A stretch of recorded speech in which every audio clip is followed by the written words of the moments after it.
And I think this is one of the hardest Christian lessons, but one of the most important lessons that we can learn as we follow Jesus. And it's this, that our security is found in Christ, but our circumstances aren't always. Last week, King Nebuchadnezzar, he had a dream, if you remember the story, of a massive statue made of all these different materials.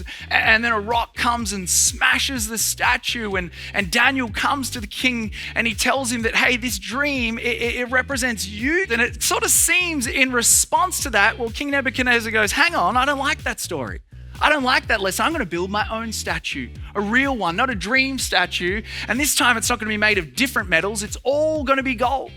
But the king, he didn't just create a statue. He goes on to command that everyone in his kingdom's got to worship his man-made statue. And if they don't, they get thrown into the fire. I mean, picture it, right? They're out on a plane. They've come out of the city, not a plane, a plane, and they're out in this place, and there's thousands of people gathered, all of the head honchos, the government officials, the military, the musicians, clearly, and you're there, and there's a huge statue before it, and your king has commanded you to worship. When the music plays, you must bow, and you're standing there, and you're looking around, you're thinking, what's this all about? It's not a ribbon cutting ceremony. It's kind of serious. If you don't bow, you will burn.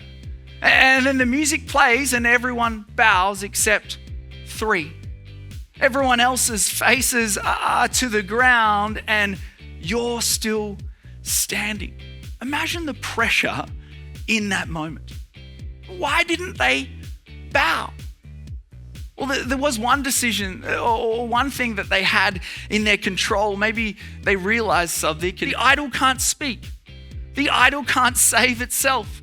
The idol can't even defend itself. It needs Nebuchadnezzar to do all of the work for him. Every idol, it demands everything of us and gives nothing because it's empty.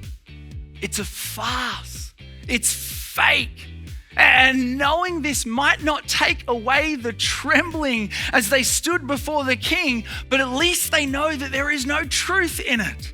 If you don't know it, then King Nebuchadnezzar, he finds out these guys aren't doing the right thing. And so in his fury, he gets them tied up and thrown into the fire. And this moment in history, it's recorded as the soldiers who threw them in died themselves because it was so hot. And yet Shadrach, Meshach, and Abednego, they stood in the fire unburned, untouched. And we go, that's miraculous. Sunday school, they come out going, come on.